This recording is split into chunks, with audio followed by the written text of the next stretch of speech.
he's back.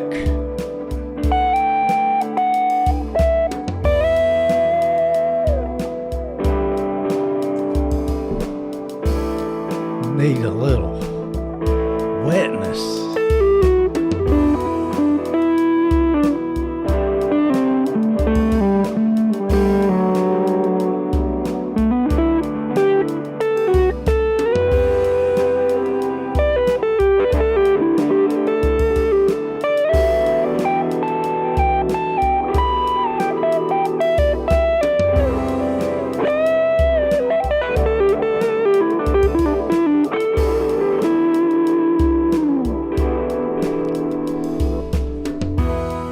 Nice little diatonic number.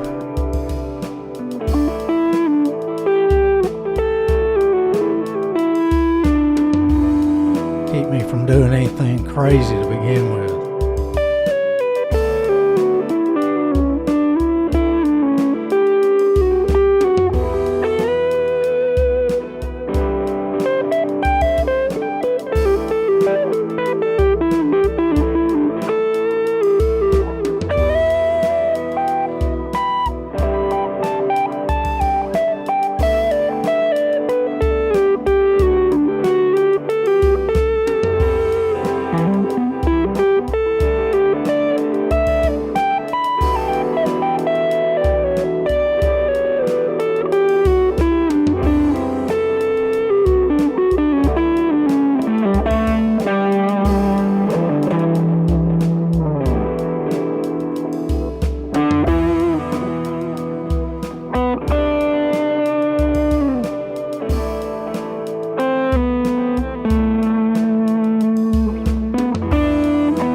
We are live, ladies and gentlemen. I believe we have the great Lawrence Harrison.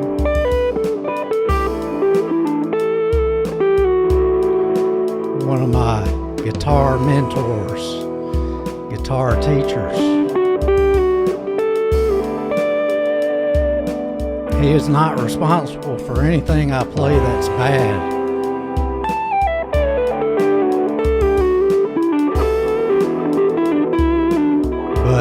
He is very likely responsible for anything I play that's good.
tried to make this tune earlier this week, and I was going for like a open Tim Miller-ish kind of structure, but as always, your own playing style seeps through.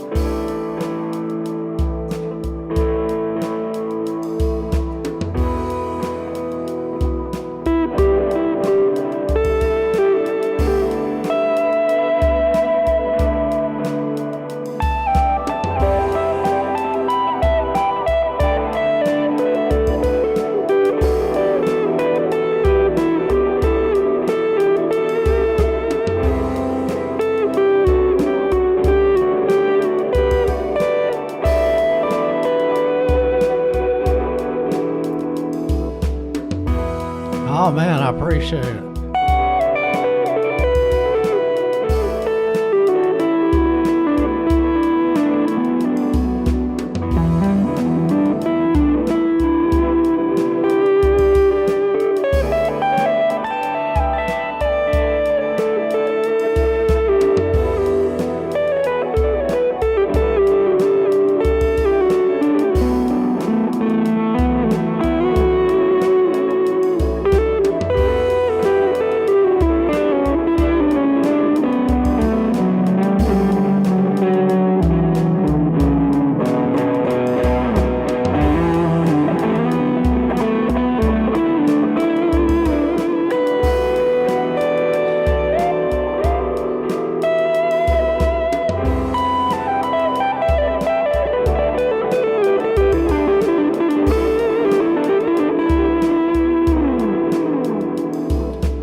One of my new crazy sounds.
Alright, I'm also going back and forth between liquid lead tones. Alright, that's my standard right now. Yeah, me and you both, we're after that smooth fusion, almost non-guitar like, non-attack tone, for sure. Yeah, I saw that comment where you were looking at getting that EHS Pico thing, which, from what I can tell, that's like a pedal meant just to do the Kurt Rosenwinkel fog thing, which, from what I've read, it does it excellently.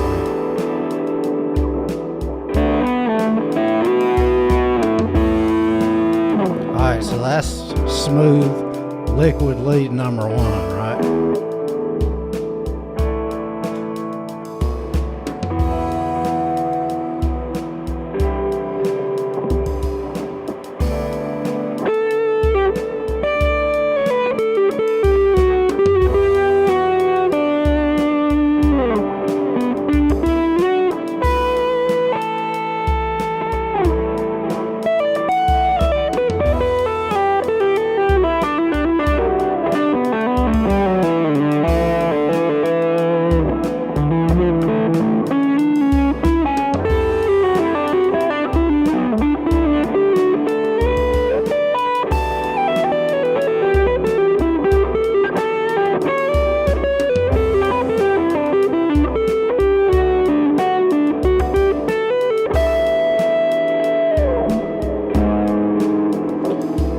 this one can get pretty unruly.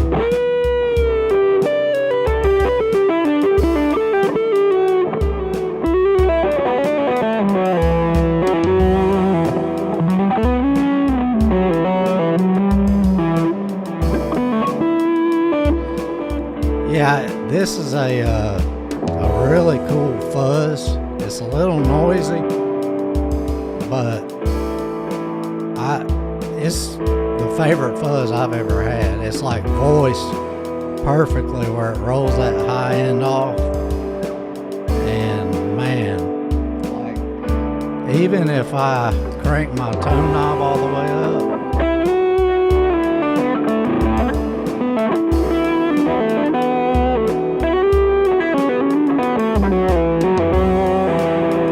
still pretty doggone thick.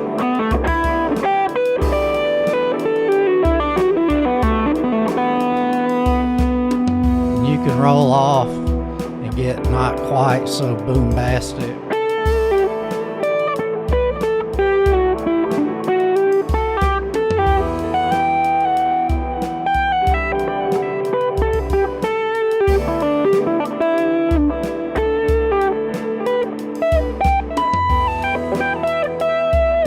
For me, it's just voice so good.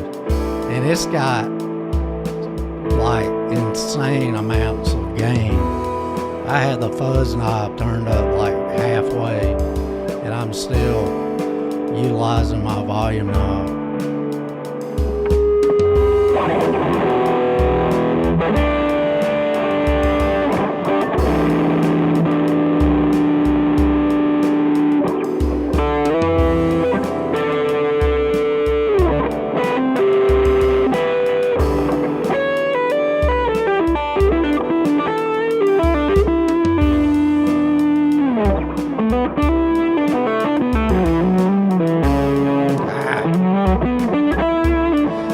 The thing about a fuzz like that, you always wonder if it's gonna cut through live. You know it? Real thick.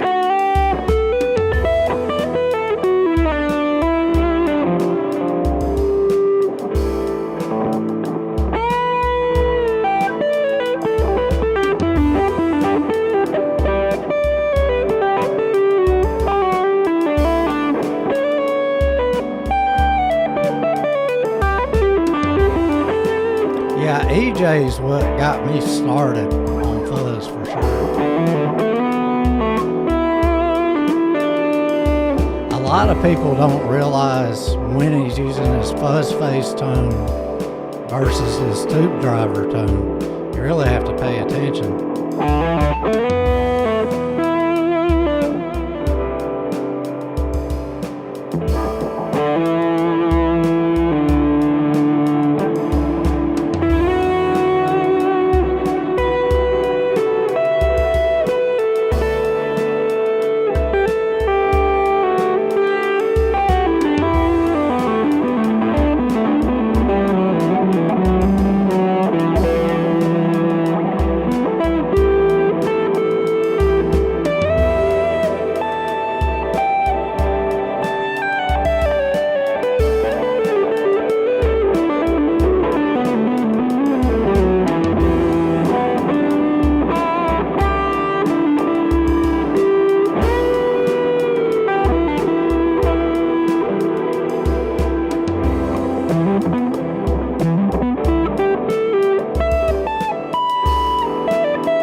Yeah, fuzz is if you know, you're like you and me, which you can hear how noisy that joker is.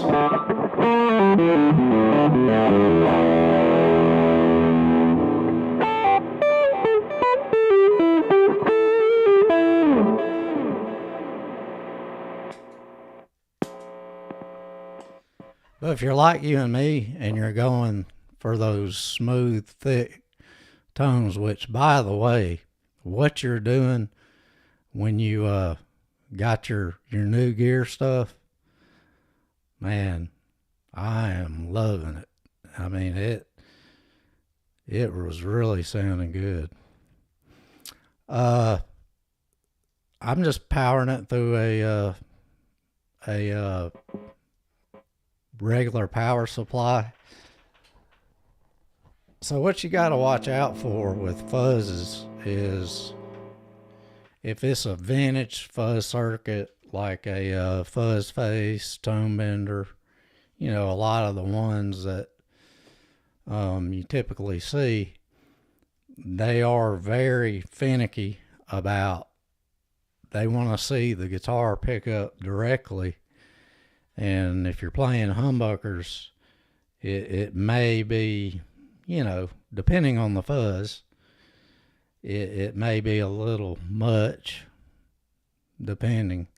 And then they make modern versions of all those circuits where you can kind of trim that input with a knob and stuff like that. But this fuzz is kind of a hybrid. It's a guy in Poland that is just making these. They're future classics if you ask me, because I've tried everything. Tone benders, fuzz faces. The fuzz face was kind of the beginning, fuzz face in a Strat, but it had to be the right fuzz face. And then I started playing Strats with active electronics and had to work around that. So anyway, with the vintage fuzz faces, a battery does affect the sound. I know people are like, Eric Johnson's crazy. But if you put like a high quality modern battery, it may be pushing a little bit more than 9 volts, like 9.2 or something like that. And it changes the sound of a battery powered fuzz face or a battery powered tone bender. Like those early tone benders are very similar to fuzz faces. And then like this pedal, I think if you were to look at the topology, it's a 2 transistor, which is going to kind of make you think of fuzz face, but I don't know what he did to make it different and voice the way it is, but it also is not picky about power. It's not picky about a buffer being in front of it or a guitar with active electronics. So it's just like, I've been on this search for the perfect fuzz, and man, if this ain't it, I don't think I'll ever get closer. The only complaint is it's noisy, but you know what? I think of just good old fuzz that's really going to lay down some filth ought to be kind of noisy, As funny as that is.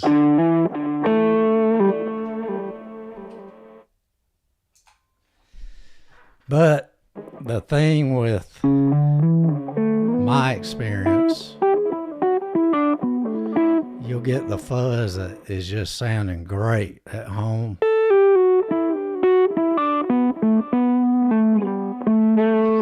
Really thick with that subdued upper end.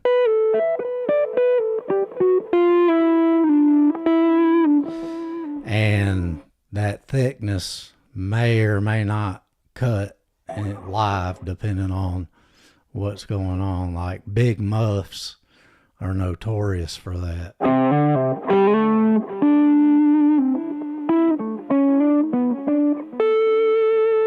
And they've made plenty of, boutique ones and adjusted ones that have a mids knob, which helps. And then really you just blast it.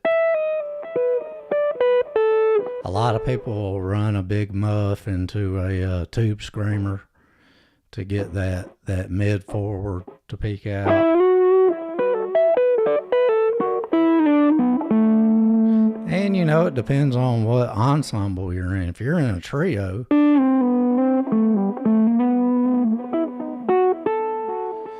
you're not going to have as much space cutting you out. It's you, bass, and drums, so you can get away with a lot more. But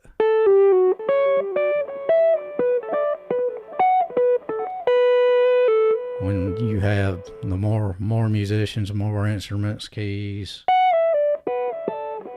multiple guitar players,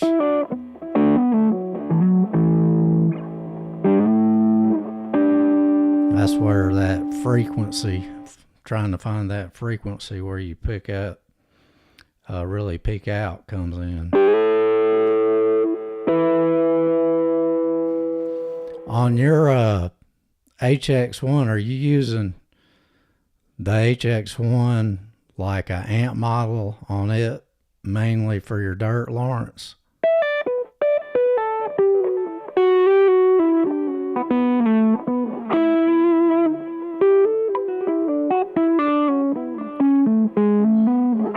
Because man, on your Minor Blues video, that sound was so smooth and refined. I was like, hell yeah, Lawrence has got it going.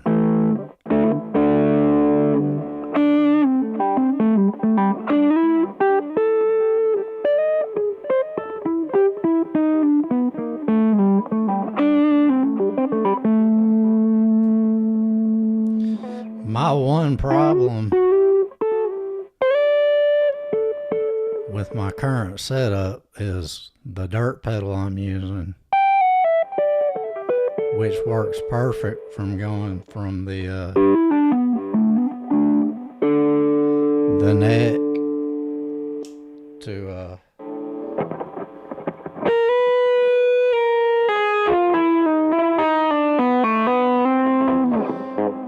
it's a little too much on the neck pickup.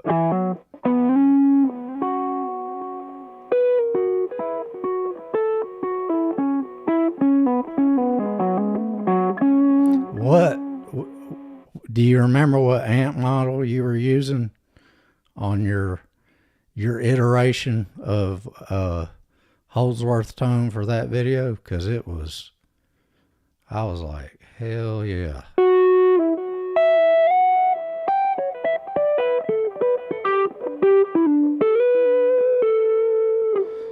And you know, fiddling's half the fun, right?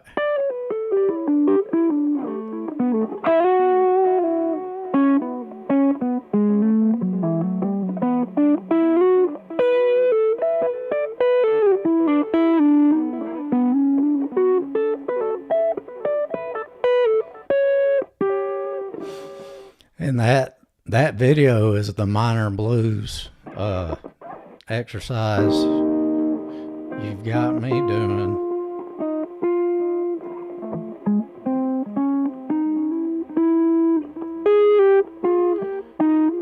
But man, what I noticed,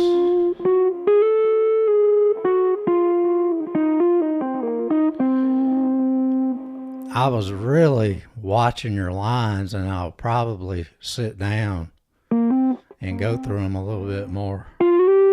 But the way you were spreading out your lines was so pretty and added so much, you know, just to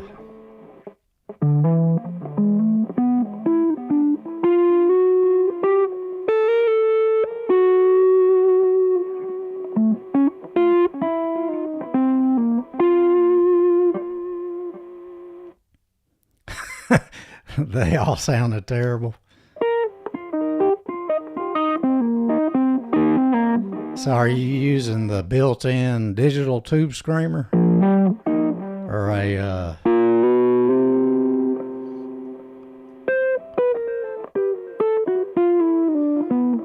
good old tube screamer you had laying around?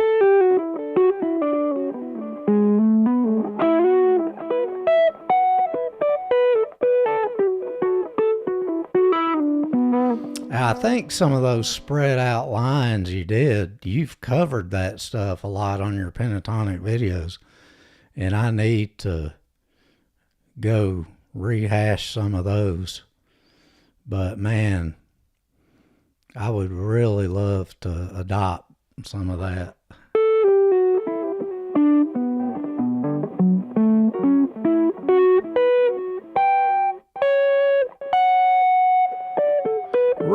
Man, what's up, buddy?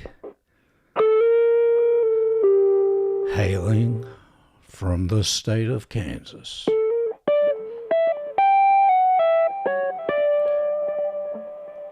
He will single-handedly bring the Chiefs back to their glory as they march on through this season.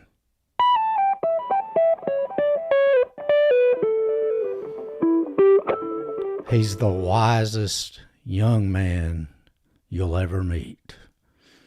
They call him the Roadman.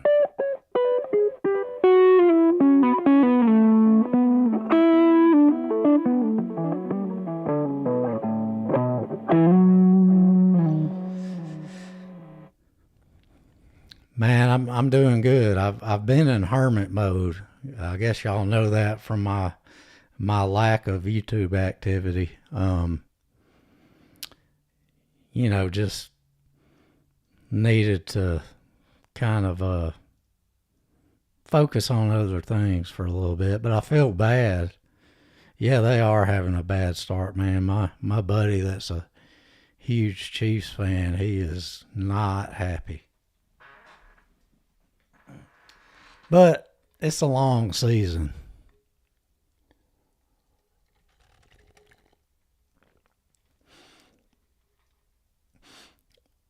Oh man, you took Grandma out to lunch. You're not going to find a better guy than Lawrence. I mean, come on. How can we compete with that? Did you save any children's lives on the way home?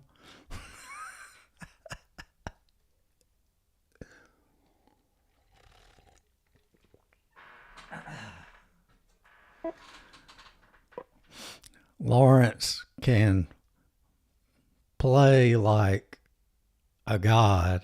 He uses strings coated in gold, and he also takes his grandmother out for lunch on Sunday. I mean, AI can't make a better human being than you.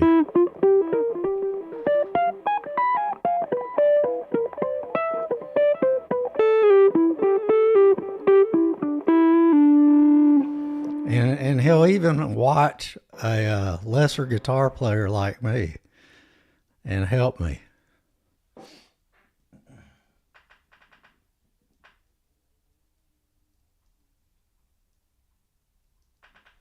I'm going to get just some drums going, have some rhythm.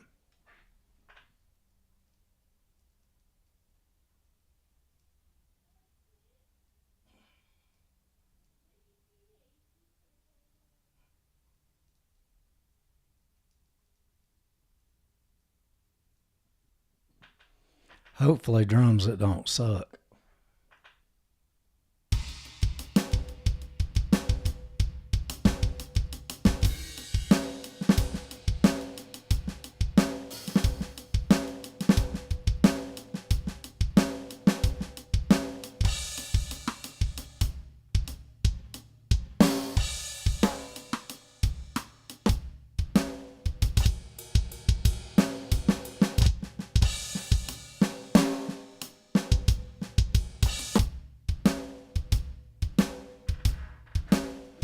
That's not too busy. Hank Hill, what's up, man?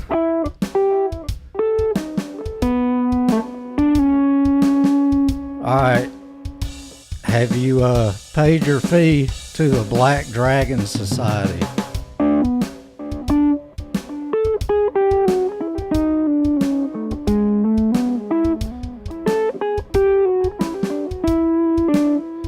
And have you signed your waiver that no mayhem, bodily injury, or death shall be held against the Black Dragon Society in your participation in the Kumite? If so,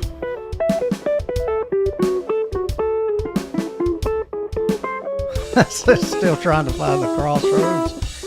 Well, Rhodey said it last time. The problem with the crossroads, they built a doggone milkshake stand gas station above it.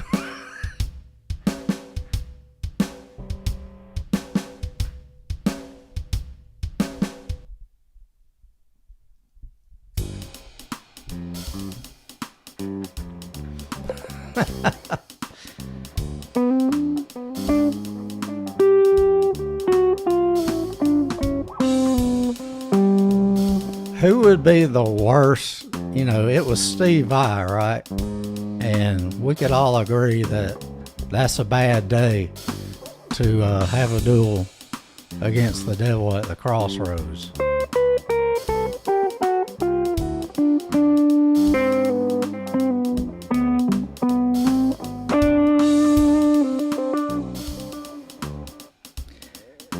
Rody, you talking about the Les Paul with P90s you got?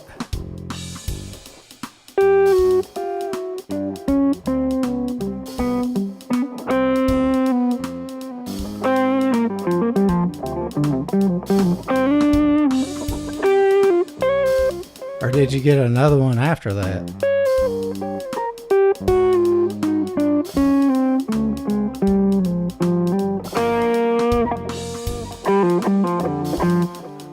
I bet you're having a blast with that. Just throaty, mid-range, take no prisoners.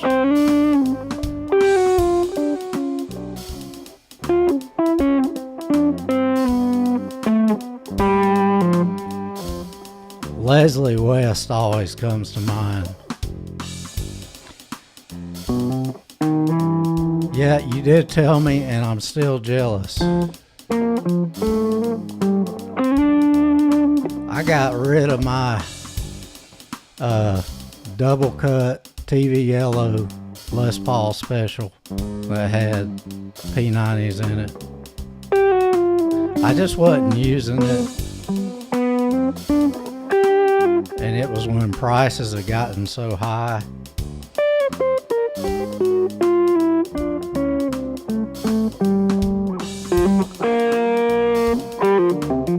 But man, that was a fun guitar. Especially, I use it so much recording, like, you know, using the old kind of rock metal thing where you would pan a track left and right, or left or right, and then double it. Man, if you doubled a track with that guitar, it just made everything sound huge.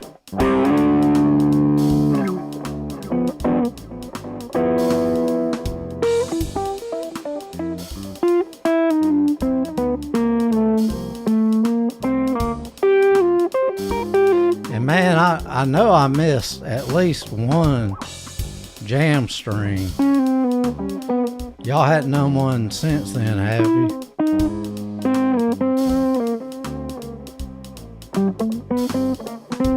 Yeah, mine was a Gibson. It was not the first Gibson I ever had, because I had my dad's, but it was the first Gibson I ever bought myself.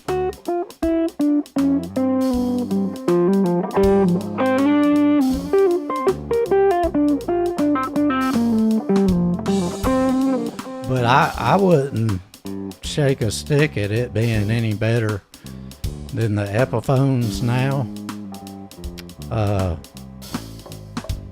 Okay, well, I'm glad I hadn't missed another one, because it had some issues with fret sprout, and it wasn't the most refined Gibson, I'll say that. But you know, those Les Paul specials aren't,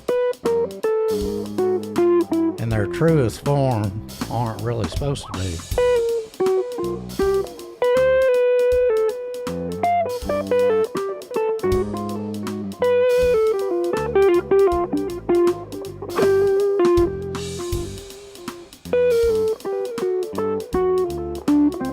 Yeah, man.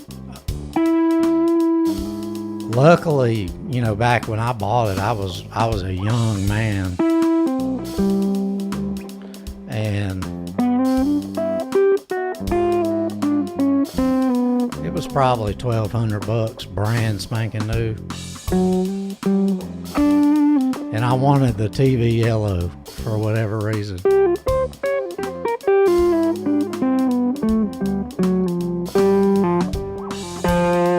And that was when I was actually playing in a couple bands and stuff.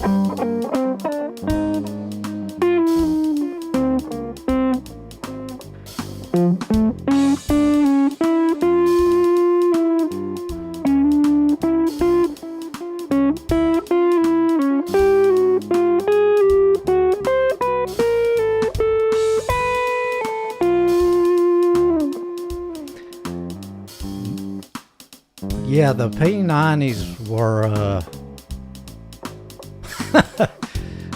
Les Paul Jr. made you. Well, yeah, all, especially the ones that are older or whatever, it's ridiculous. You can find some of the faded models of the juniors and the specials.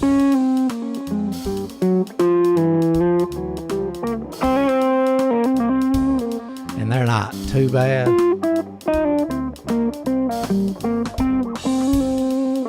But like I said, I don't know that I would really pay a premium over the ones Epiphones are making.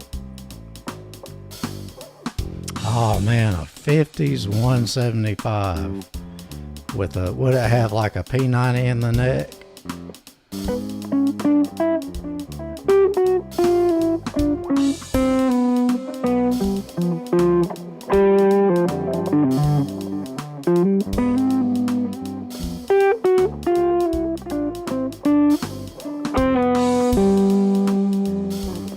My dad's got a 175.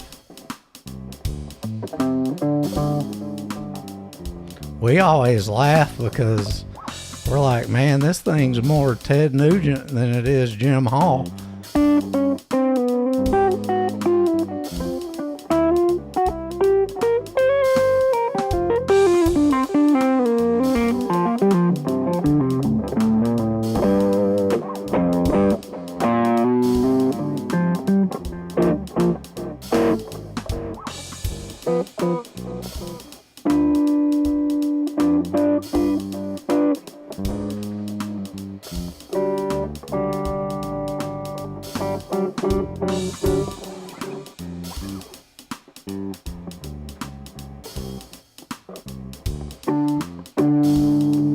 Trying to use some of Lawrence's chords.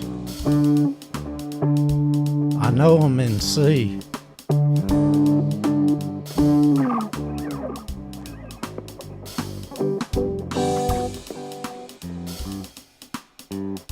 Let's see.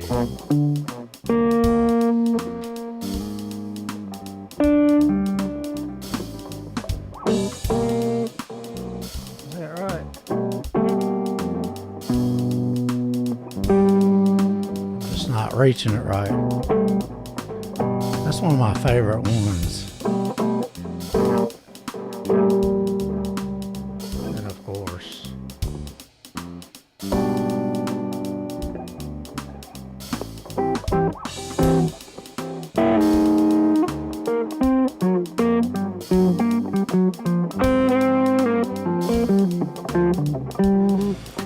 I'm like you, Rody. The noise, that was part of the reason why I ended up getting rid of it.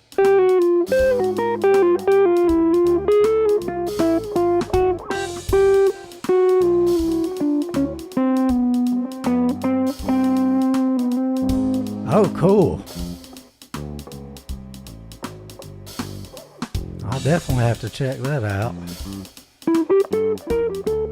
Us being in the Holdsworthian lineage, we would be natural to want to pursue the MIDI guitar.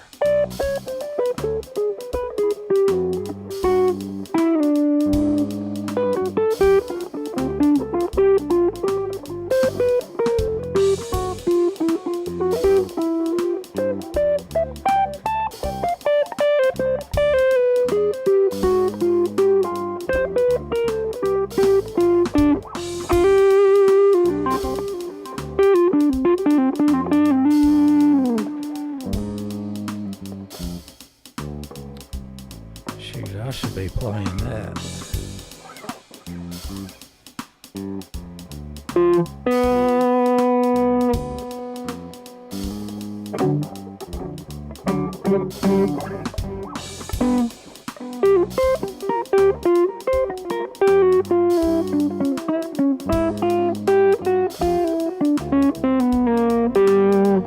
Yeah, there's no telling Alan what he would do with modern tech, man. He was always ahead too.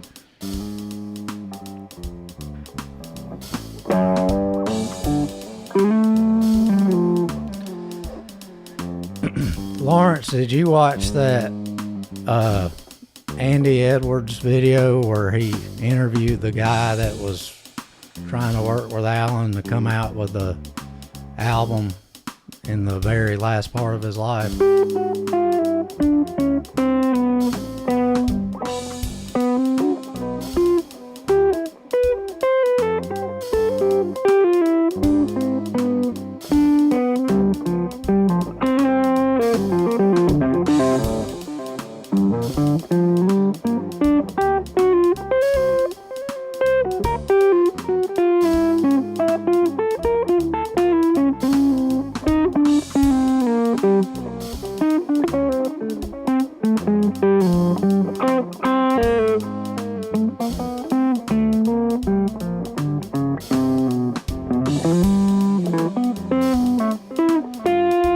It was a good video, very informative.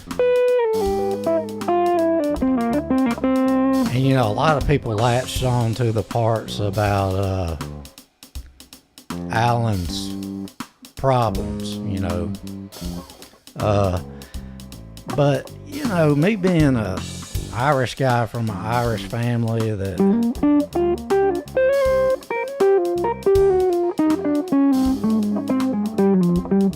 drinking's part of the culture.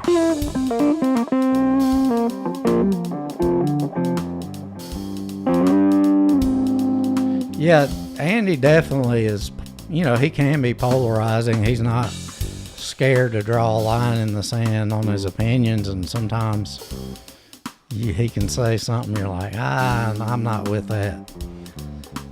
But I think what a lot of people missed in that is, you know, Alan was obviously a musical genius, and the standard he held himself to was so oppressing. It was self-created, but you know, that's why you always hear he would play brilliant stuff and hate it, you know. And I can only imagine that comes with that level of genius, that there's a side of it that's makes it tough to be a normal human, you know.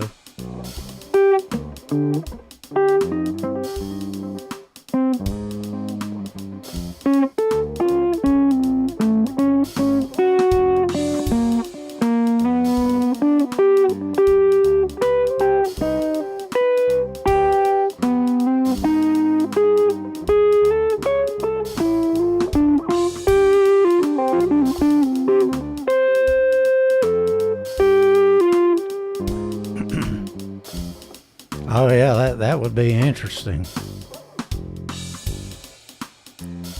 And you know, I know Andy plays drums and maybe guitar. I had never seen him play, so I'm sure he's probably pretty good, but I don't know much about him.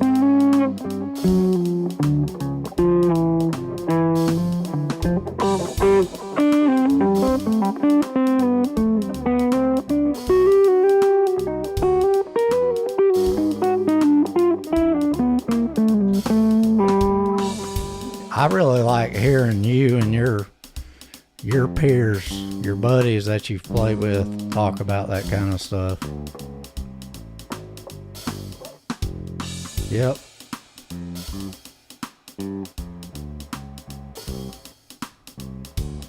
So Andy is pretty good.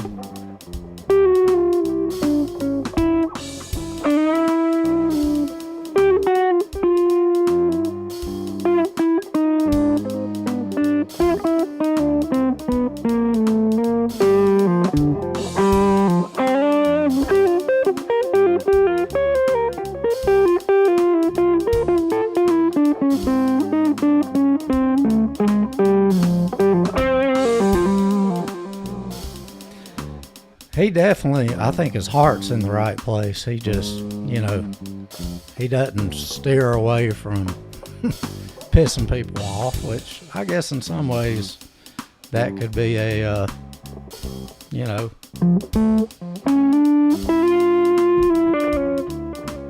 it could be a plus.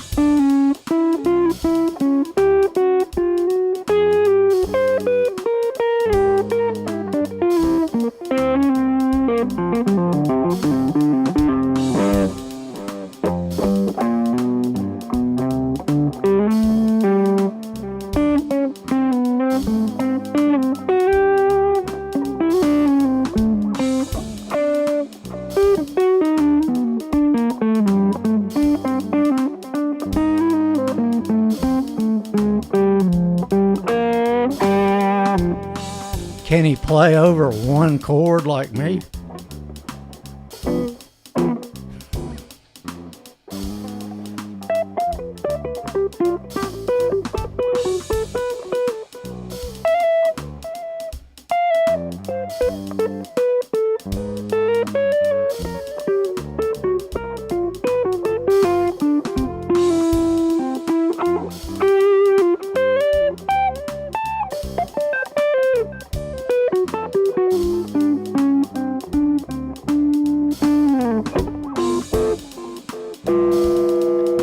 My nephew that I teach guitar on, I play guitar with on Saturdays, he's 13 now.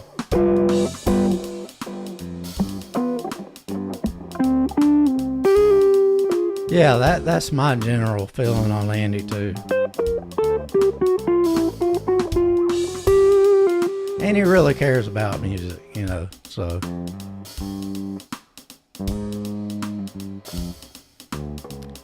Yep. He's one of those real talented musician guys like you. Can play multiple instruments.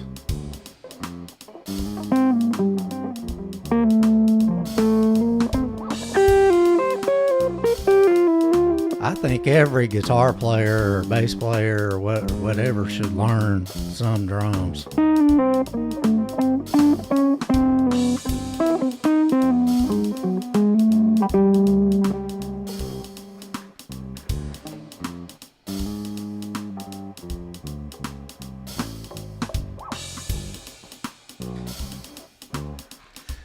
So one of the things I've really been working on technique-wise is, I was so legato dependent that when I was trying to play, I wouldn't say more traditional, but swingier lines, my legato was not able to emphasize the notes that needed to pop a little bit, So if I were doing like a chromatic,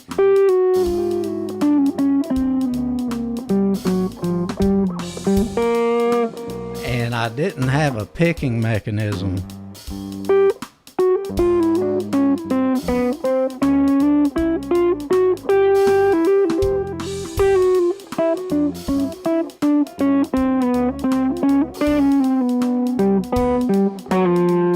so I started using the Mateus 2-finger thing.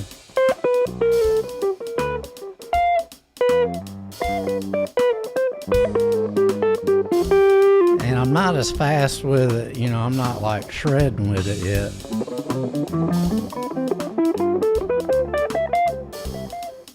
But hey, Warheart, what's up, man? You been doing any magical analog recording, buddy?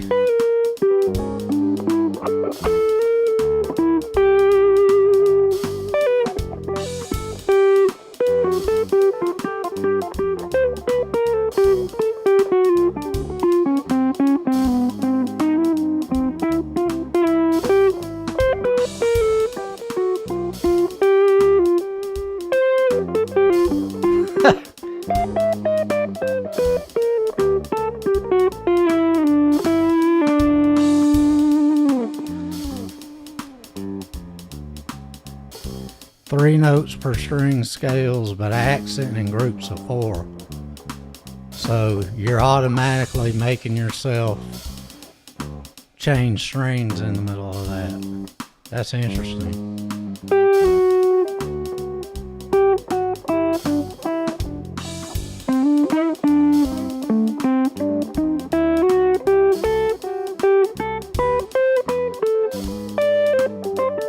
Yeah, I could see where that would definitely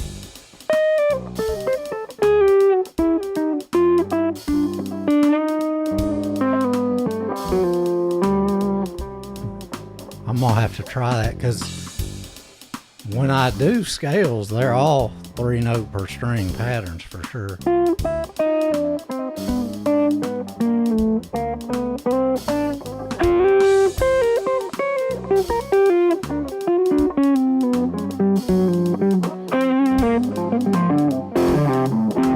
What put me onto that was listening to Cecil Alexander, which, you know, his picking is like on a totally another level. But I was like, those little accents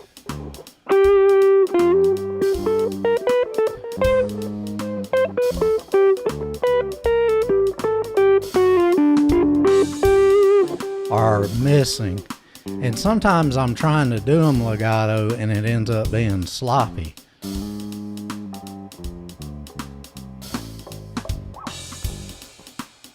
So the chips in his almost final form. What pickups did you wind up with, Warheart?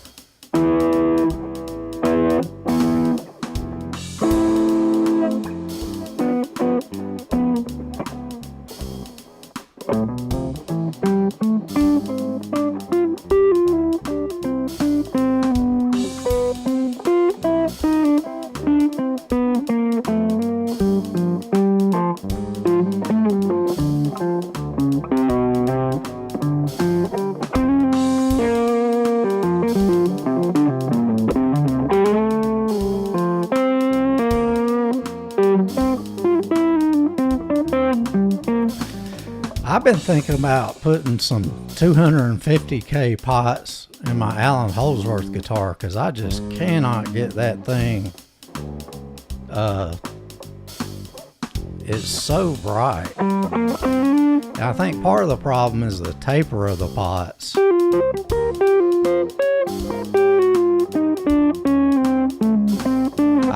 I don't like playing with my tone knob on 2.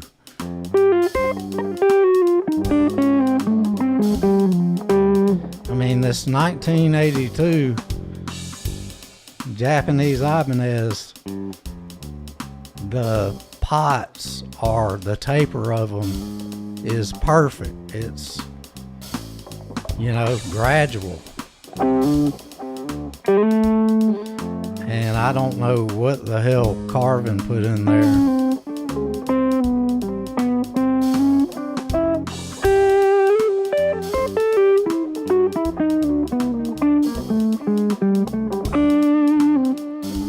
Mine are 500.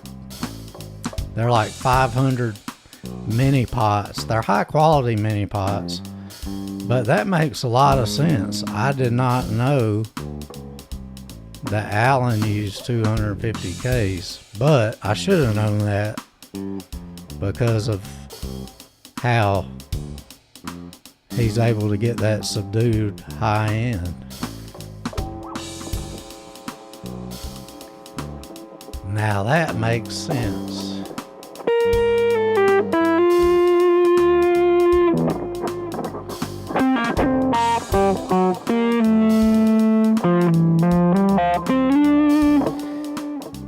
Yeah, Warheart, and usually I'm okay with 500 with humbuckers as long as the tone pots aren't crazy and have a stupid taper.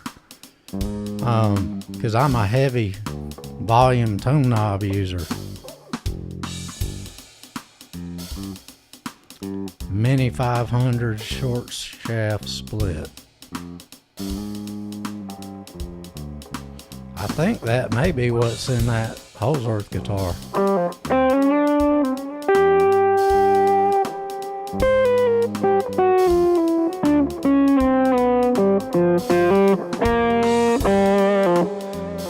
like, I'm pretty sure these pots are 500K, but you know, I can roll the tone knob back. It's like on 5-ish now.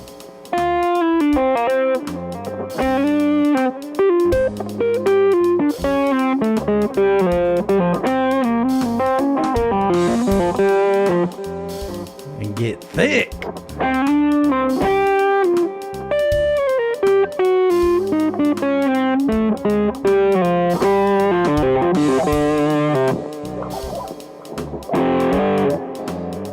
And the good thing, if you know, if I'm playing in a band or something and don't want to do it a bunch of tap dancing, I can easily on that same,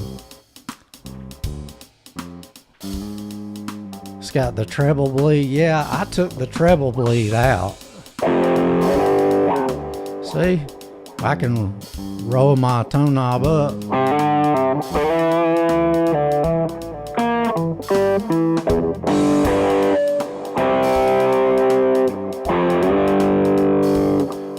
And now I'm, you know, perfectly crunchy.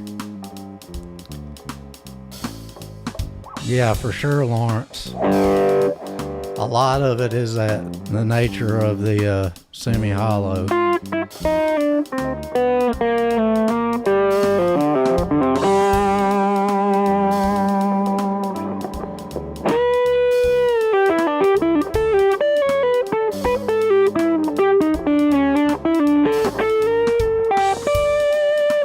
Of course, I've got everything dialed in to lend itself to that darker liquidy thing.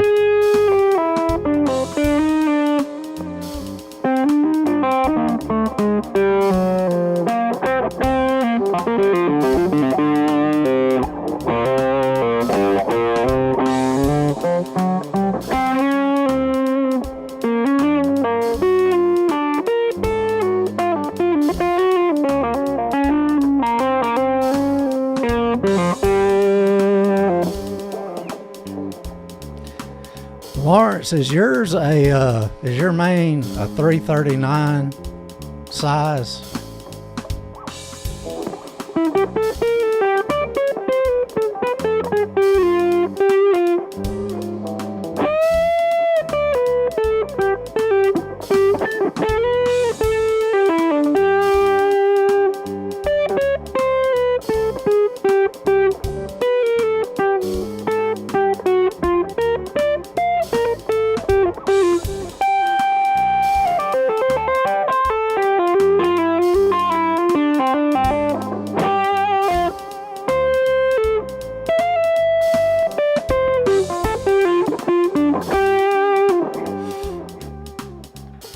Yeah, Warheart, I'm not a huge fan of the treble bleed. As weird as that is, because I've got guitars with active systems and I love those, I just don't like in a passive okay.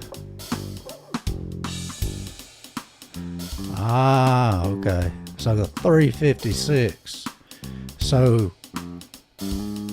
is that like a 339 is maybe going to be laminates and stuff, and a 356 is higher quality solid woods? Is that the differentiation?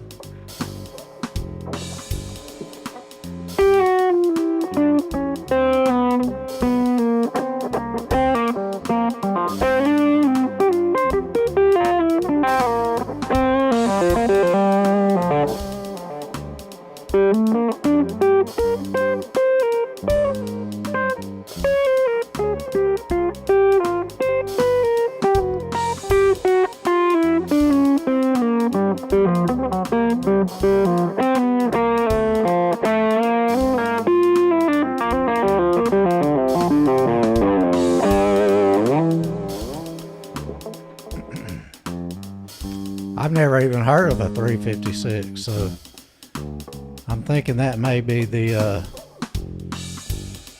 Uber spec model, because yours is pretty blingy too. It's got the flame and beautiful, just beautiful guitar.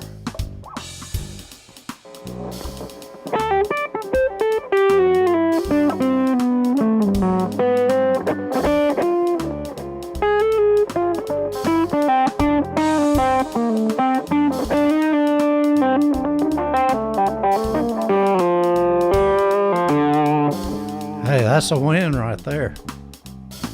Closer to the Les Paul in sound. Interesting. It's funny, I had Les Pauls before I ever had a 335 style guitar. And, you know, a good Les Paul sounds, to me, it sounds like Slash. You know, it's got that inherent, throaty, thick, you know, tone to it, even on the bridge humbucker. And I love Les Pauls for that, but that's not how I always want to sound. When you want to sound like that, there's one way to go, and that's a Les Paul to me. And when I got into the semi-hollows, it was like, this is that middle ground that I've always wanted. It does the stuff I love about Les Pauls, but it's not so, the character is not just so focused. It's a little more open. I know it's hard to use words to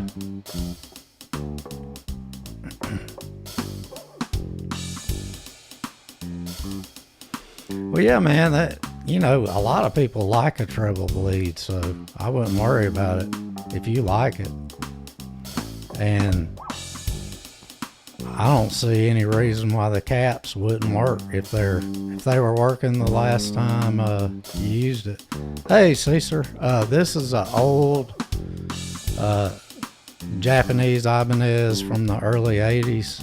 I think it's AS50, if I remember correctly. They only made it for a couple years.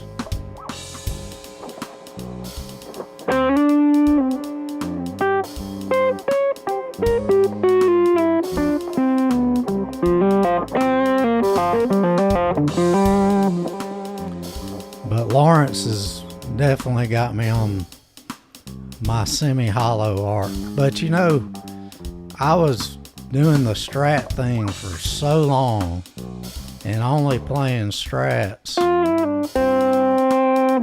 that it was almost like I was letting the Strat play me.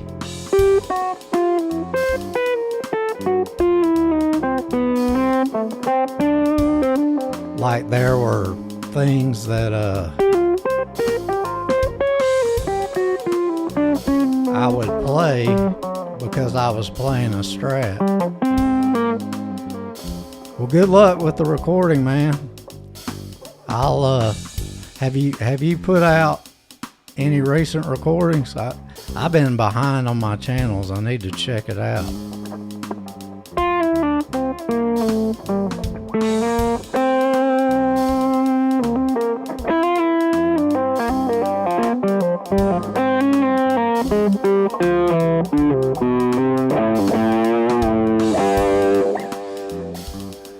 Lawrence, I agree with you. You know that my other semi-hollow is a 335 full size and it sounds great, but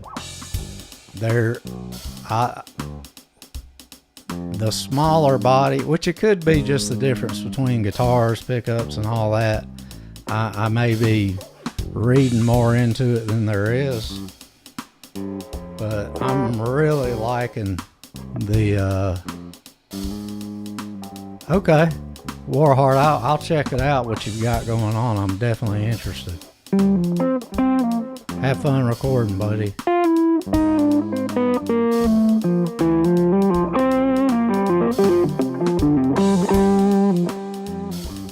But I'm really preferring the 339 size. And you know, my dad's got a 335 and he's got an Eastman that's a 339 size. I always like the Eastman better than the Gibson, if that tells you anything.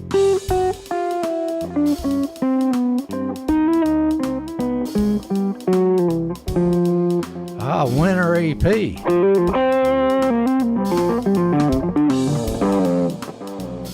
Well, I don't know if I could, using my digital stuff, contribute to anything, but if you ever had or needed a way for me to lay anything down for you, man, I'd love to do it.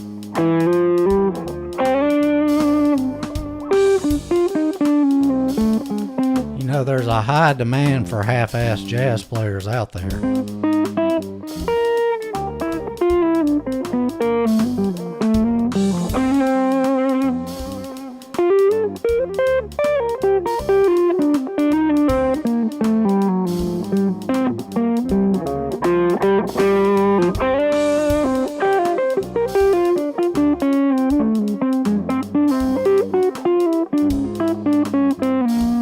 Yeah, Eastman was kind of the first company that was a Chinese company that made me realize, yeah, okay, they're able to make stuff in China that's as good as anything. I think my dad's got a couple Eastmans. He's got one of their big hollow jazz boxes that just has a neck humbucker, and it's like I feel like I'm not even worthy to play that thing. It's so nice. But the 339-ish one he has, it came with Lawler pickups. Man, it is just, it's a banger.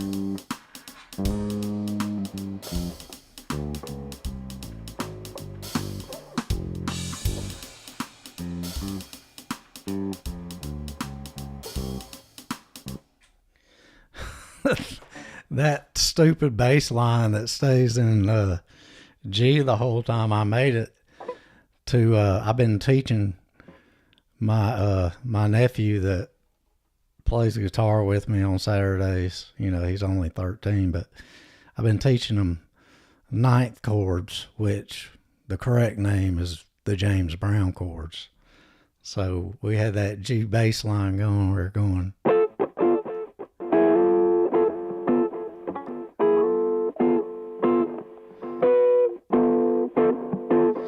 And then I taught him Mixolydian, and he thought that was the coolest scale he'd ever heard.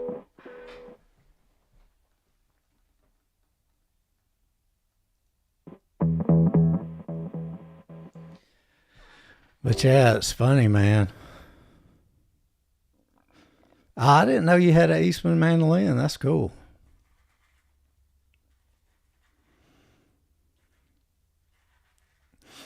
I've always liked mandolin, but being as how I'm not a picker, it's not much of a path forward for me on it.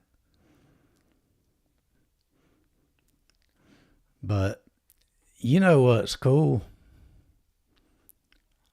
Let me see if I can pull it up real quick. This is one of those, you know, I'm always coming up with weird stuff, right? What I think is cool is always going to be something just super weird. Let's see here. Go to the YouTubes. I hope this doesn't get me a copyright strike, but it'll be worth it.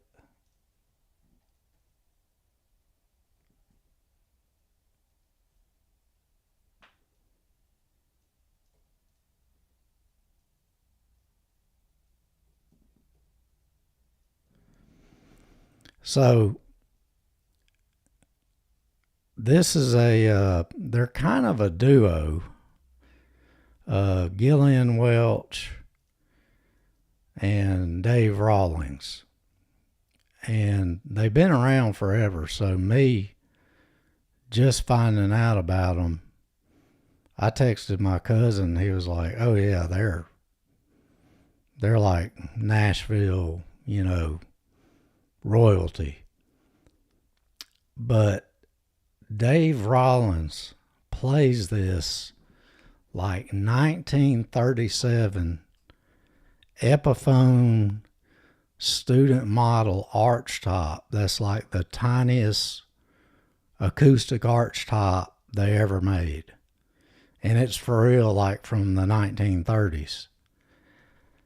And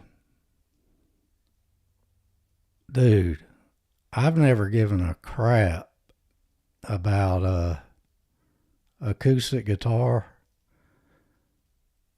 but this is like as cool as Jimmy Page playing a Les Paul to me. Let's see if I can not blast us with some doggone YouTube ad.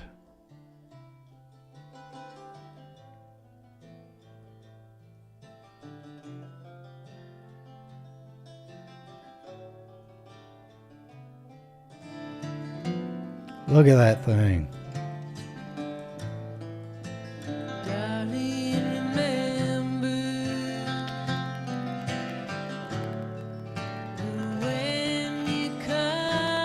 Which the song, that song is haunting. I mean, it's, you know, it helps that they have awesome songs.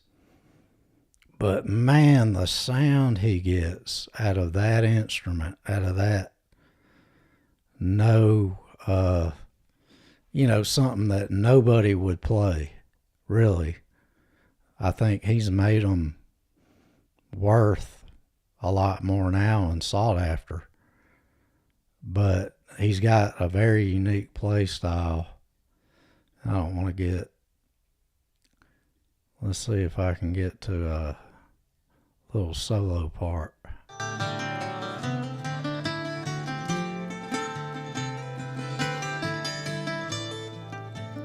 God, that tone, man. How?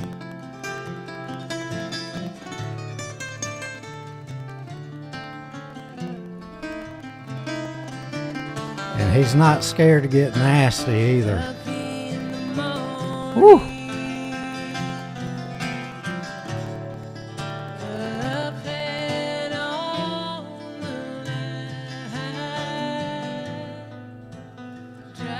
I don't want to listen to the whole song because it'll put me in a sentimental mood like the Sonny song. But that guitar and his playing has fascinated me. He's got another cool solo where he just, he's not, you know, it's not like, oh, I'm making a perfect, you know, chopsy solo. It's just so good musically.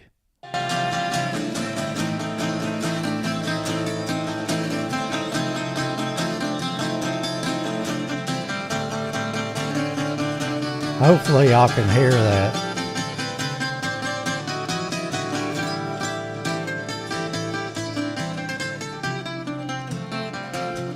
Yeah, Charlie Christian started it all.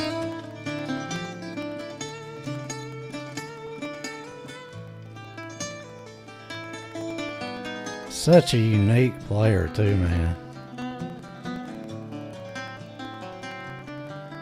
But the tone of that instrument just slays me. There's no pickup. They're micing everything.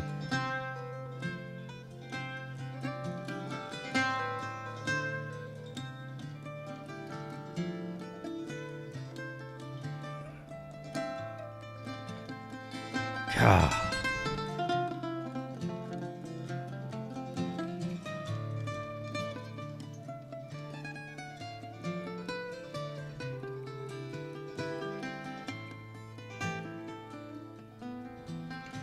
Can y'all hear that okay?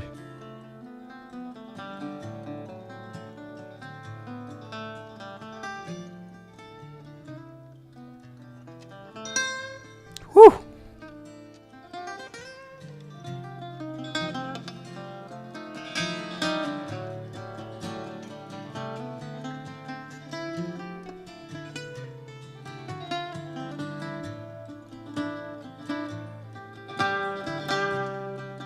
Yeah, man. So musical.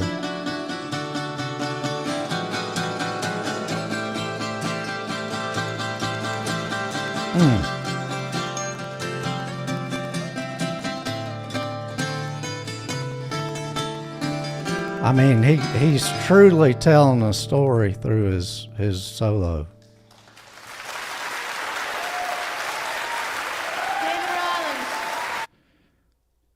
So yeah, like I said,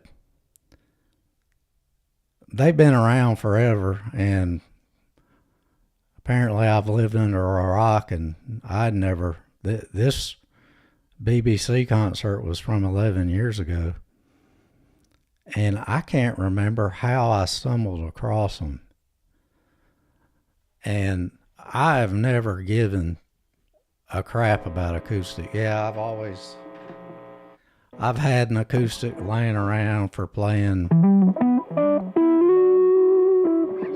you know, sit around playing Sublime and Grateful Dead songs and stuff like that. Did you like that, Rhodey?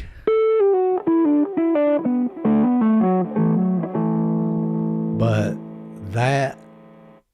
the uniqueness, the guitar, the playing, and it helps that some of their songs are masterpieces.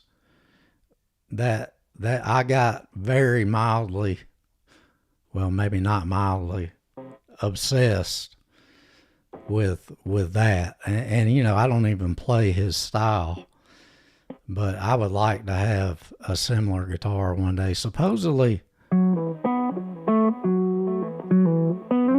what I've read, because of the small size, they have a really pronounced mid-range, which is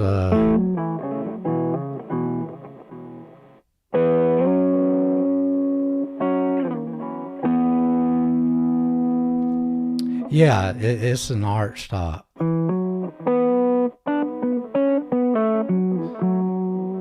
So I may have my terminology wrong, but it's an arch top without a pickup.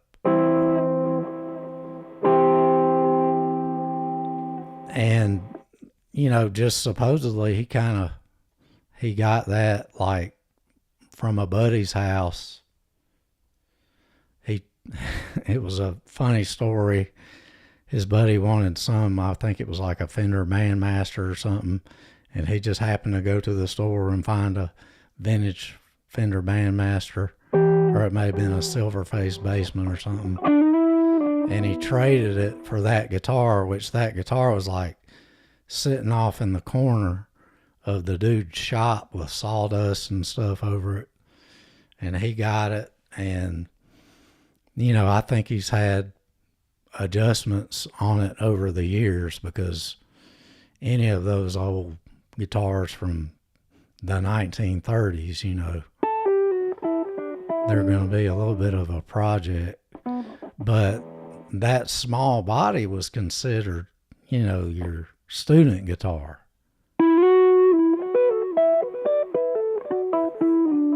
And that mid-range heavy tone was not necessary. It's definitely not what your typical jazz guy would want out of an arch top. He's filling in some really big shoes, you know.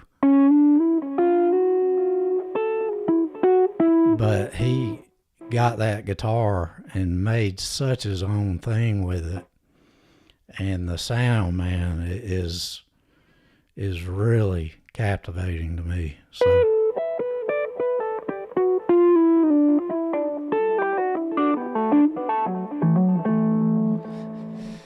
and now, you know, 1930s Epiphone, whatever that model is, are expensive, where you could probably get them for a few $100s before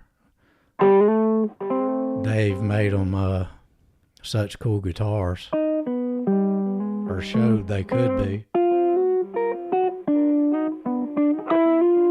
And, you know, I've even looked at, if you get one custom made like that, it's, you know, 5,000 plus. So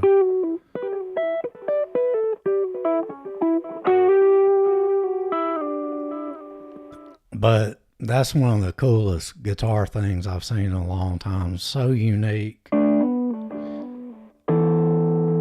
It just reminds me of when I was a teenager watching the video of November Rain and kind of just learning what a Les Paul was and seeing Slash in the courtyard with no cable plugged into his guitar playing November Rain on that tobacco Les Paul. You know, it has that iconic image.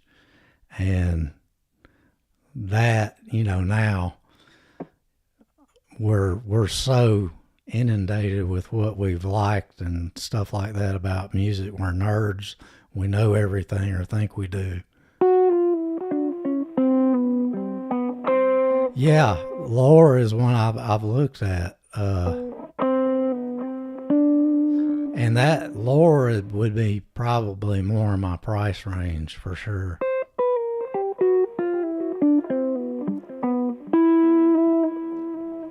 But I don't even know what I would do with it. You know, I definitely sit around the house and play my ice cold hot jazz licks.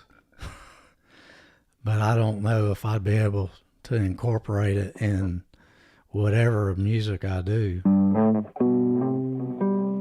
But it's not often, you know, in my mid 40s, I see a guitar thing that makes me feel like that teenager again.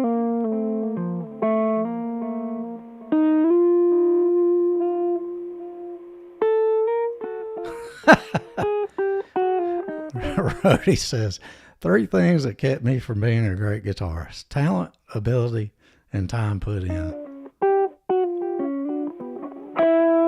Well,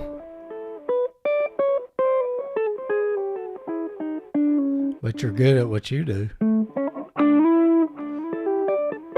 And I really like what you do. Lawrence, do you have a lore?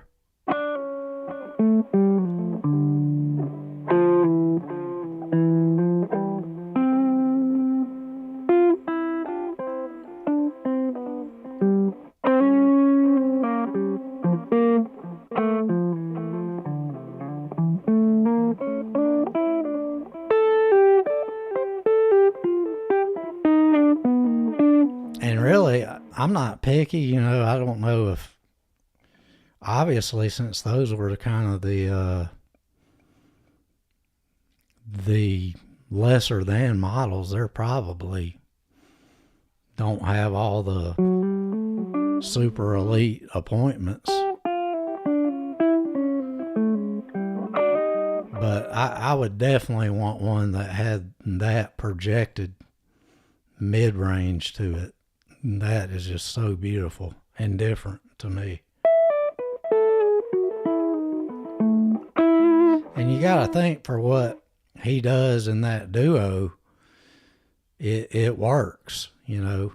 I don't know that would work playing in a different setting. I'm sure there'd be places for it, but for what they do, it's perfect.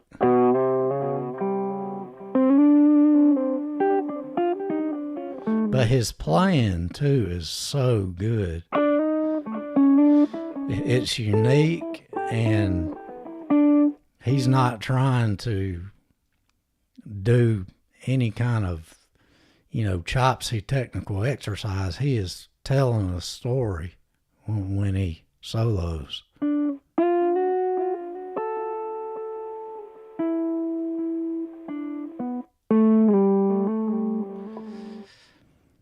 We're always looking for the Holy Grail, right? And the Holy Grail is really practice.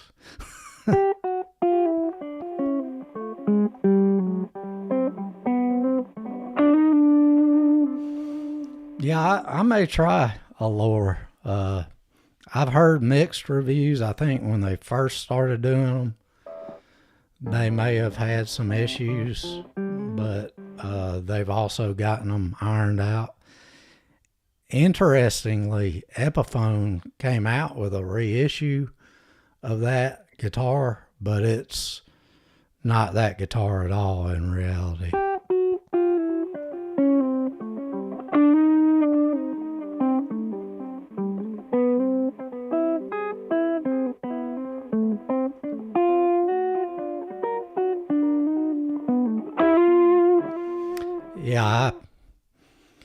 you know, I may be able to find something different that scratches the same itch for me. I think like resonators and that kind of stuff is really cool. I've just never been super attracted to acoustic.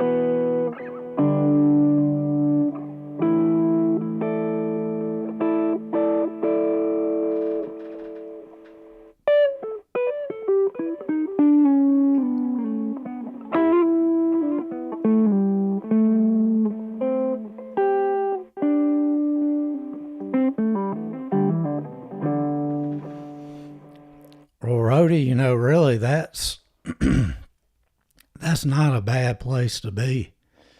Is, you know, the Buddhist, it's kind of like the Buddhist concept of nirvana. It's, you know, are you happier chasing something that you're constantly falling short of or that you're wanting, or are you happier being content? And I think there's a lot to be said for that. Hey, yeah, if I can do it through technology.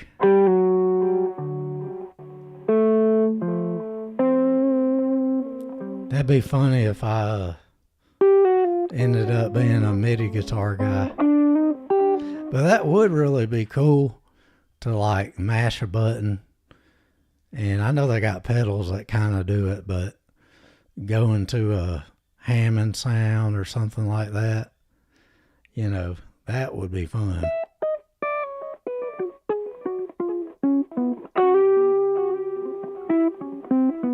Ah, the plugins.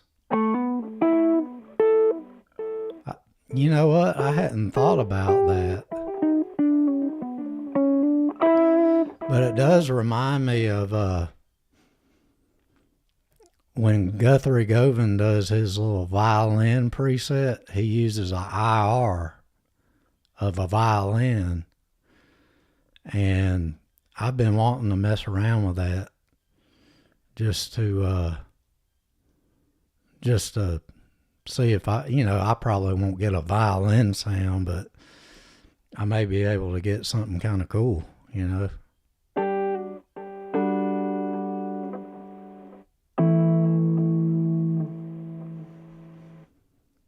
Yeah, that would be awesome to have a MIDI capable instrument with all the guts to do cool sounds.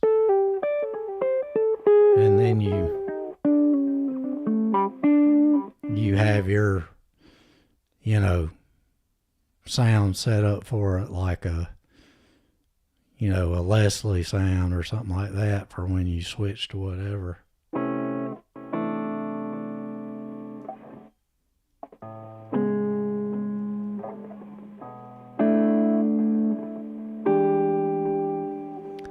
That would be pretty dang cool.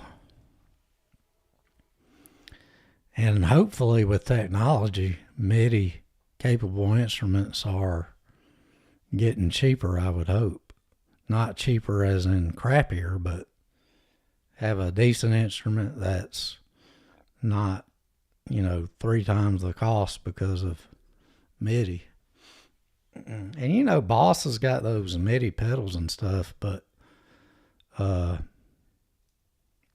okay. So the software reads the guitar signal and converts it. Now that is cool. That is cool. Ooh, yeah. Okay, I'm following you now. That sounds pretty dang awesome. And you said it's they're kind of beta testing it now, huh?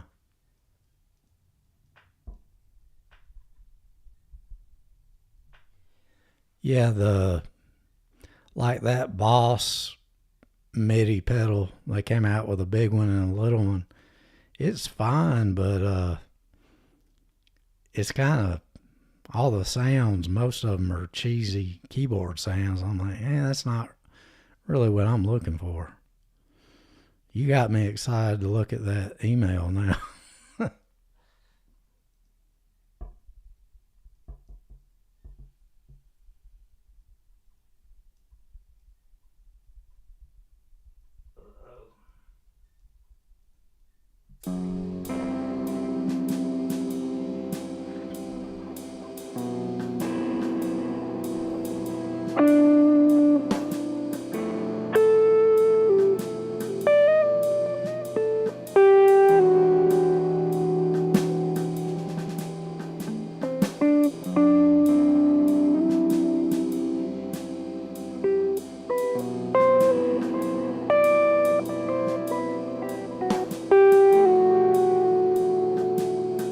That sounds up my alley, buddy.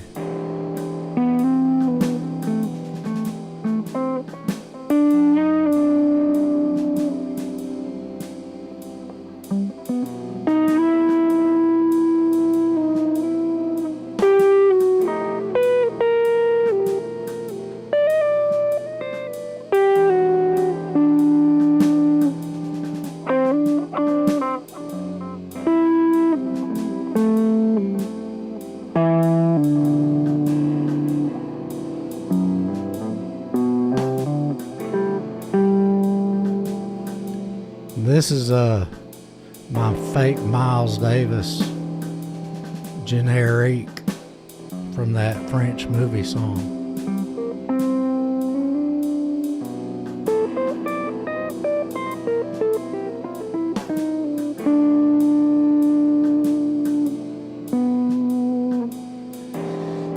Yeah, Hank, there is a little benefit to some of these old ancient guitar designs.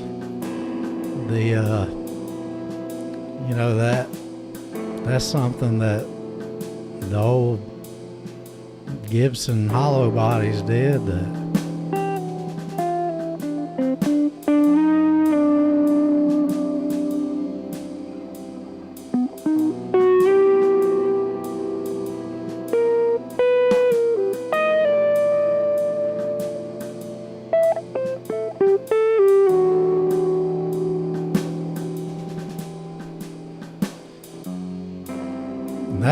I don't hardly play standing up. My back starts hurting so bad from standing.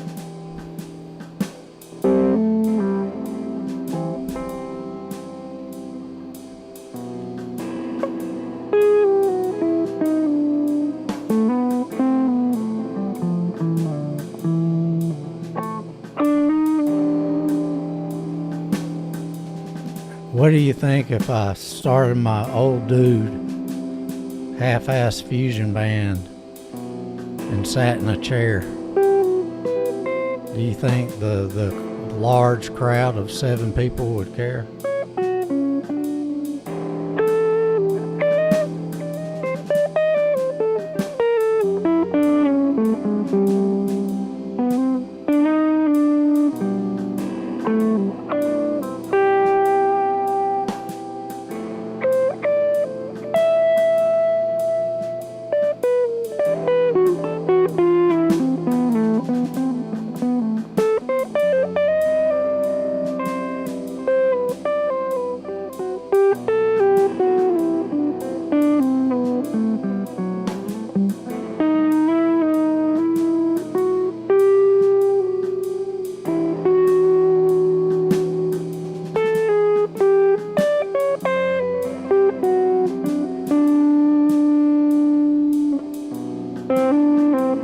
Yeah, they'd understand.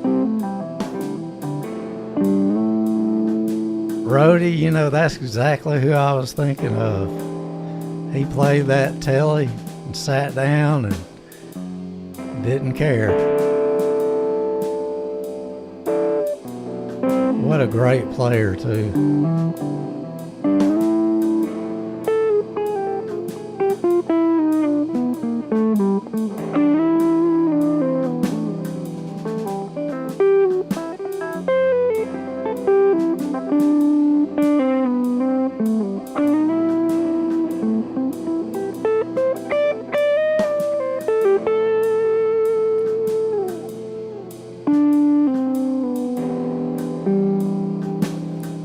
Lawrence, do you know that song, that Miles song, Generique, from, it's like from a French kind of film noir movie. It's like Ascension, I can't pronounce it.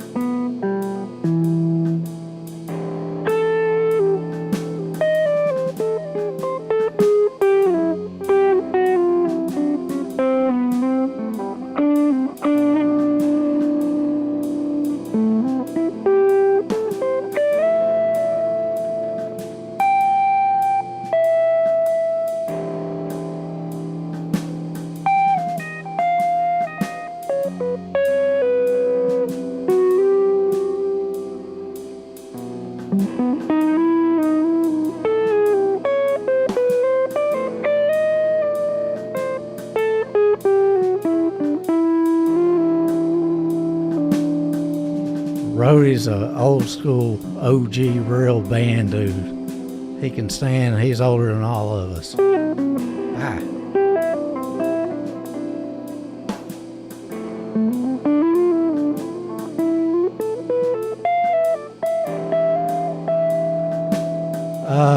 No, it's not Guinevere. I'll send it to you. You may recognize it, but if you hadn't heard it, it's my favorite Miles tune. It's like he got hired to do the soundtrack of this French movie and did it in like a day, which really he just brought his band in and did some real basic minor bluesish stuff, and it's my favorite.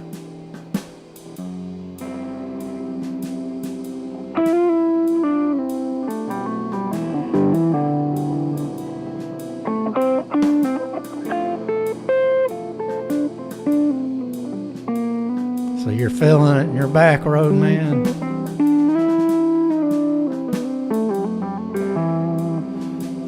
I don't know what it was, but like in my late 30s, I got where if I stood up for a long time, my lower back would get really, really stiff, and the longer I'd stand, the stiffer it would get, like to the point where I was hobbling around and, you know, working long hours standing. There wasn't a whole lot of relief for it. Les Pauls are a hunk of wood. Yep, that's it, Hank. That's exactly it.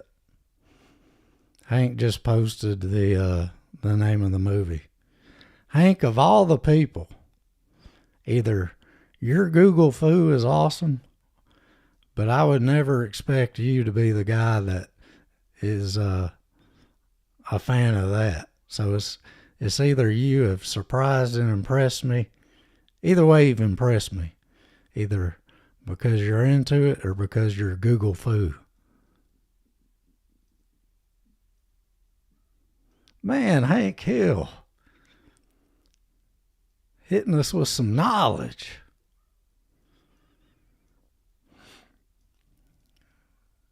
You've been sandbagging on us, Hank. Hank can probably just shred all of us under the table, and he just sits around and makes jokes.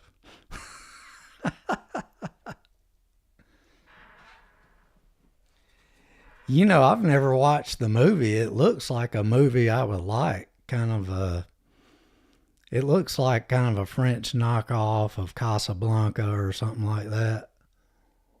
I may be totally wrong, but that's the vibe I get.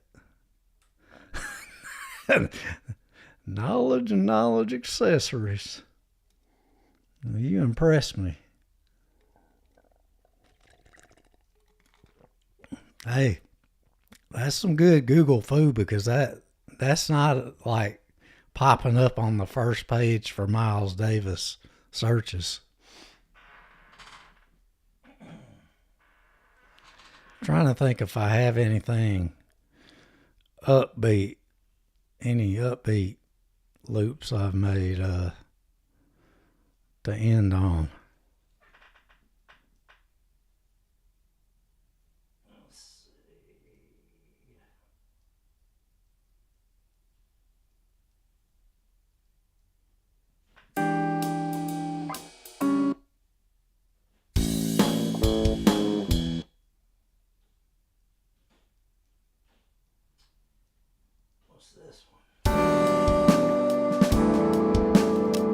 This one isn't that upbeat, but it's kind of fun.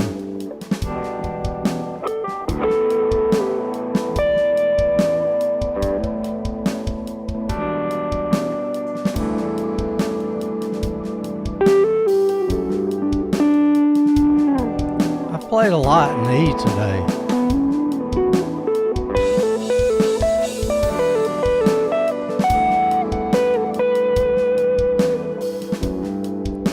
Well, Hank, you will love that song, man. If you like that film noir jazz, it doesn't get any better than that.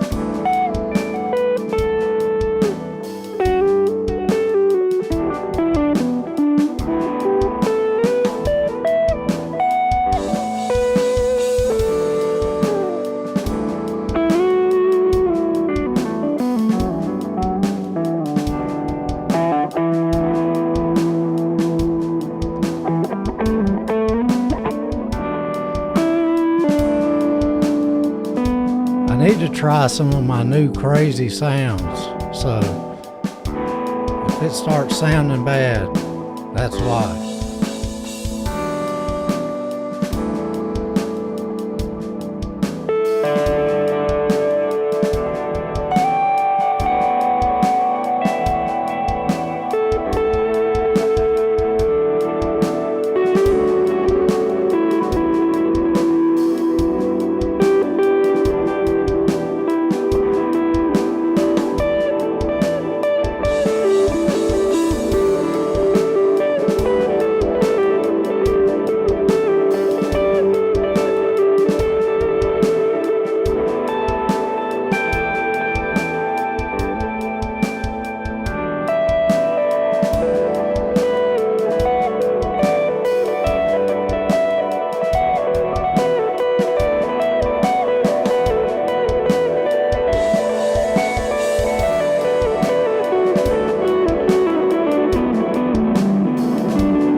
Too much reverb.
Thanks, Roman.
So this is the fuzz.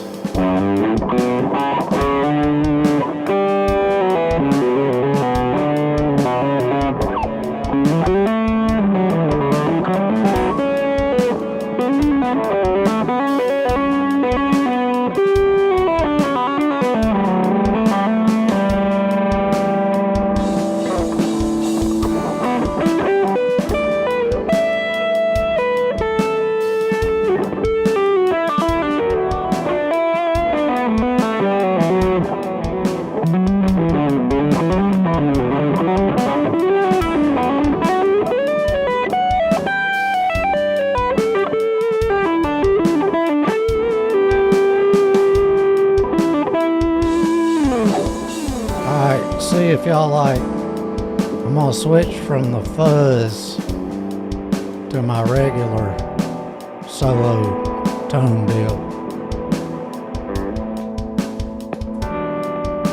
and they're probably gonna sound very similar, to be honest.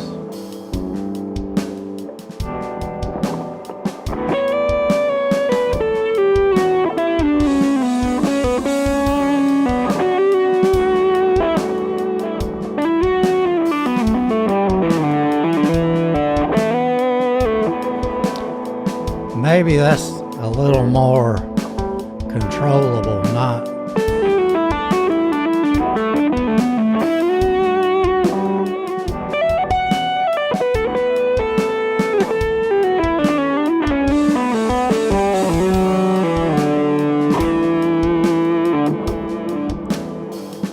if I wasn't calling the plays.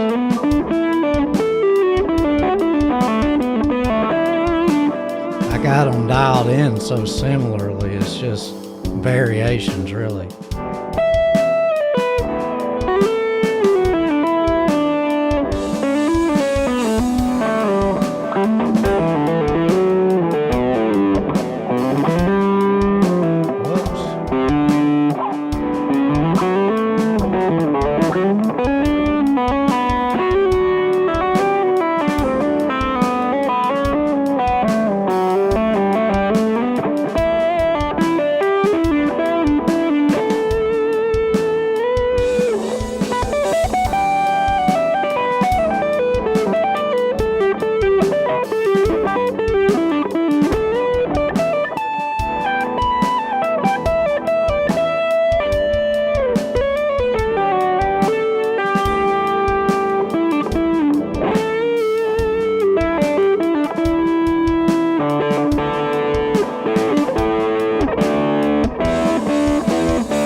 Roadie, I appreciate it, but I don't know if it's Roadie with a P90 Les Paul Special Cool.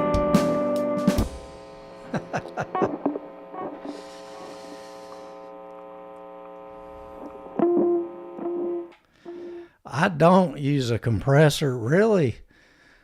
I think the drive sounds I'm attracted to have such natural compression and the way I dial them in that that it is naturally compressing like a you know what. And I'm using the old Bogner preamp today, and it's naturally a oh, thanks, Lawrence. Thanks so much. I've been practicing all your stuff. Maybe eventually I'll break loose some Lawrence chords.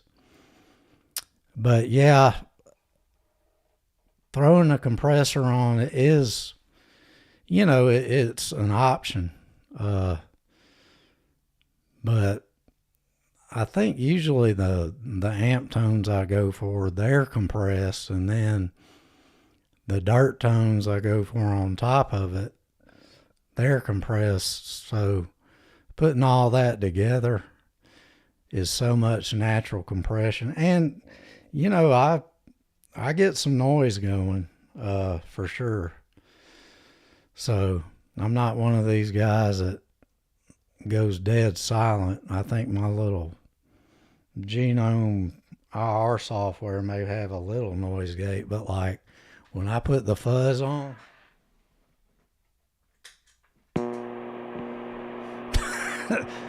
there's, there's no hiding that. But in the song, it's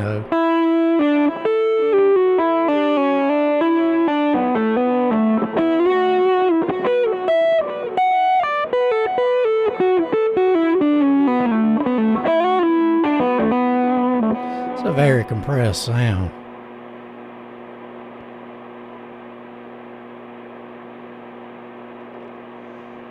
Yeah, that could be a part of it. But honest to God, I've seen some of my heroes. The only one I can think of I haven't seen is Allan Holdsworth. And one of the best guitar tones I've ever heard in my life was Trey Anastasio from Phish. And his thing is using 2 tube screamers with that Ross compressor. And I don't think he's too worried about noise, but he's only running all that together when he's in his nuclear option, and by then the band is doing so much that a little bit of that hum isn't gonna be much of a factor. But what I can tell you, Rody, if you like the tones you're getting with the compressor, my battery's about to go dead if I drop out on y'all. If you like the tones you're getting with the compressor, you just don't like the extra noise, I think you're running into the front of all your amps, if I'm not mistaken. If you have an amp with an effects loop, put a noise gate just in the loop, because that monitors everything to include the preamp. I know you've got that Evil Twin. I don't remember it having a effects loop, but I may be wrong. But I think your H&K probably definitely has one.